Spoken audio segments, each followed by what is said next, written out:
Hello there. My name is David Ellis. I'm the Sales Development Director here at Coco Systems. Welcome to this edition of LinkedIn Live. Today we'll be discussing the shortage of skilled manpower within the aviation sectors. Hello, I'm Raymond Sweers, the VP of MRO Digitalisation. I'm really looking forward to this interesting topic. So, we're going to discuss pretty briefly today about the shortage of skilled workforce and all those a range of different positions within the aviation that we're seeing quite evidently now since COVID. So we'll be discussing how possibly the industry, together with universities and educational facilities, can possibly help and get in there at the start and kind of re-educate people that this profession of ours that we all love is something that can be cherished and looked into at an early age, and then from there the information is given to the young people to make an informed decision of bringing aviation into their thought process when they eventually do make that career choice. And based on Boeing's predictions from now until 2041, they see a deficit in the market of people coming in, and with all the range of positions within aviation, of around about 600,000 people are required to fill these positions. So it's a little bit worrying. Yeah, that's very worrying. And maybe even to add, because it's not only about aircraft maintenance staff, it's really also affecting stores, logistical chain, and the back offices staffing as well. So the whole industry is struggling at the moment. Absolutely. So knowing what we know from the industry experts about the deficit of numbers, I suppose, how do we kind of bridge that gap? How do we fill it in to support these young people coming through? I think one of the things for me is that the colleges, universities, the aviation sector, they need to be progressive in this. They need to understand and educate young people leaving high school or before they leave high school, because my two children are going through that process at the moment. They're unsure about what they want to do. So I think if we get in there early enough and show how this industry can be exciting, progressive, innovative, and hopefully you can gain and attract that interest and nurture that interest right from the start to enable these young people to make these quantified decisions to move into aviation sector, whatever that may be, and kind of fill those gaps. But I think as in general, we need to work with universities and colleges, and if there's an issue with grants and how we can support from a commercial point of view, these young people coming through, I think that's extremely important. Take that pressure off them. If it's a 4 or 5 year course, how we're going to supplement their income while they're training, and show them that there's so many different options within aviation that they can get involved in right from the start. And like I've done myself, you start at one end of the spectrum and you might end up in a completely different area. And that's one of the advantages, I think, that aviation can lend itself to. I think if you can explain that at an early stage, that if you do make that decision to come into aviation, you don't necessarily have to stick at that particular job. You can move around. Yeah, and it's really good that you mentioned, since nowadays, there is a lot of competition with all the sectors. All the industries are facing staff shortages.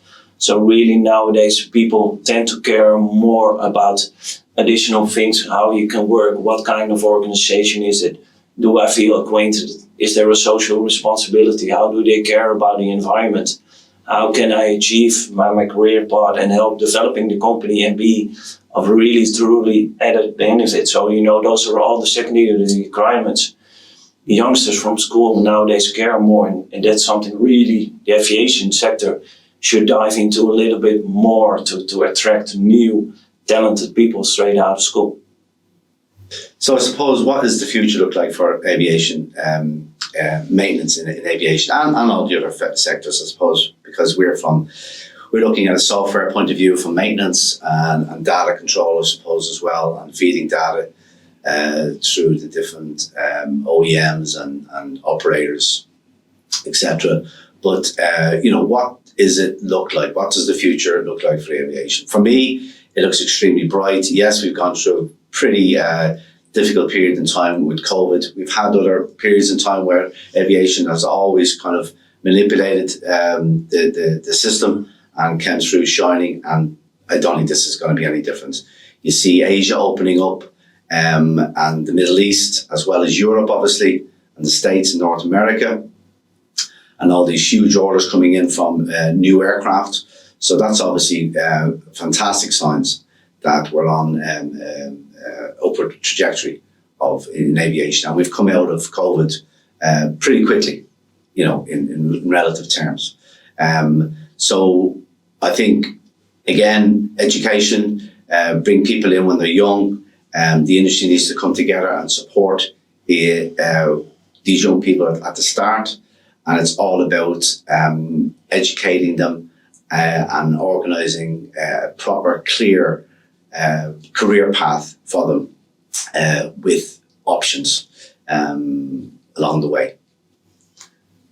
Yes, I agree, but I totally also feel that the digitization and innovation is here to stay, because essentially that is what the industry needs. Because yes, new people are coming from school, but that won't be sufficient. So we need to work with nowadays proven technologies, especially in other sectors where they have proven their value already, to be implemented more and more in aviation, and to see how it can help create efficiency, provide a better working environment for the staffing and the mechanics, and really to create that added value in the total organization, and to cope with all these struggles in terms of staffing and shortages as a whole.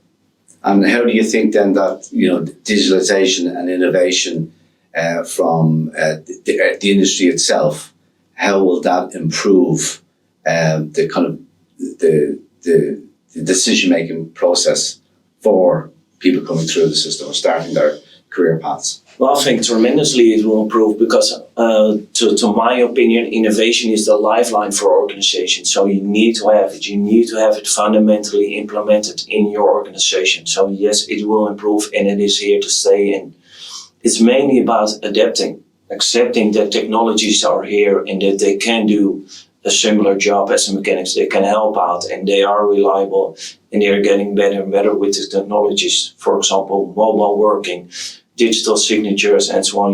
We do a lot of things already on our smartphone at home. Just about everywhere we use it, but not really into the aviation sector. And that's really where we need to make the push in the industry as a whole. And slowly, I think it's picking up.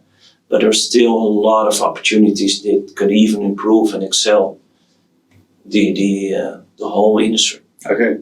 And I suppose as well, there's a lot of innovations coming through as well that we probably don't talk enough about, like drones and drone inspections. I think you were involved with that previously as well. Yeah. That's a pretty cool thing. Yeah, isn't it? I think there are a lot of fancy projects, like, for example, drones for aircraft inspections. But in reality, there's a lot more, AI, ChatGPT, all those kinds of things are coming more and more effective, even in the aviation industry. And they might not look as fancy as with flying a drone inside an hangar, which is obviously very useful, Yeah. but having the power of software behind it, doing the calculation, inspections, and so on, that is really where you see the developments taking on.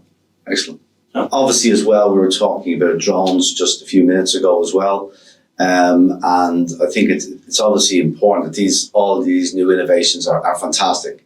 But also, as I said, important to note that these are just additions to what can support the workforce in aviation. And it's not deemed as something that's going to obviously take over the aviation. Yeah, I totally agree, Dave. It's really here to help out, to reduce the administration of the mechanics and the workforce. It's not taking over their jobs completely. It's to assist them doing a better job, being more reliable, more efficient. So it's basically just like a set of extra hands or an extra mechanic helping you out during the process. That's really how the industry should see these new technologies which are coming there. And there are a lot of others coming up. So yeah, I'm really curious to see from the audience, from our viewers, which kind of innovations are you looking in? Are there any specifics or maybe even concerns where you feel, hey, these innovations should be there, but we're struggling with it? So yeah, really looking forward to your questions and feedback on this topic.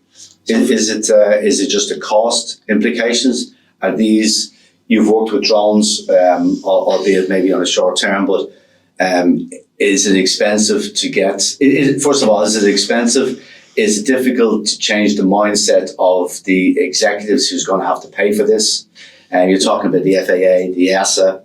Yeah, they have to come on board with this as well, because there's obviously a lot of safety implications with drones, etc. Yeah, I think it's really good that you bring up this. Obviously, a cost element is always involved, period. I mean, whichever organization, industry you're in, but I think it's really now about the regulatory requirements, accepting what's going on and understanding what these technologies can bring, how reliable they are, because there is not a benchmark, because, well, it's all new. So everybody needs to find out, needs to set up the rules and regulations. So I think in general, the struggle is convincing the old way with the business cases, processes, authorities, but really taking them by the hand, showing the ways of working together in setting up the new benchmarks and the standards. I think we did in the past, for example, with digital signature. There was no regulation, there were no requirements, but we worked together with the authorities. And that's how we are still able to approve. So yeah, it will require a lot of productivity from the industry, but as long as the industry is starting to work together, then it's definitely achievable. But yes, again, it's a different mindset. Good things ahead for sure. Yeah, so I really feel that innovation is here to stay, and it will be part of the lives in the aviation industry, and that's something that really will improve the overall. Yeah, absolutely. I suppose for us as well, and for the wider audience, that hopefully kind of spend some time looking at this live LinkedIn, is that we're obviously a maintenance company, software maintenance company, and data exchange, but where are your pain points? Is it just with maintenance personnel, engineers, etc.? Is it with project management teams? It could be anywhere in the airport, whatever that means. We read it all the time in the aviation journals throughout the world that the staff shortages. But what does that mean to you? If you could let us know, so we can start the topic off again in further detail, that would be fantastic. Okay, yeah, well, thank you very much for joining our LinkedIn live video. Hope you really appreciate it. Feel free to leave your comments or your questions, because we're really curious also to hear your feedback. What do you think is going on, which is evolving in the industry, or maybe some topics that we should dive into a little bit more into detail next time. And obviously feel free to connect with us if you have any other questions or topics. And thank you for your time. Yeah, looking forward to hear your comments. Thank you.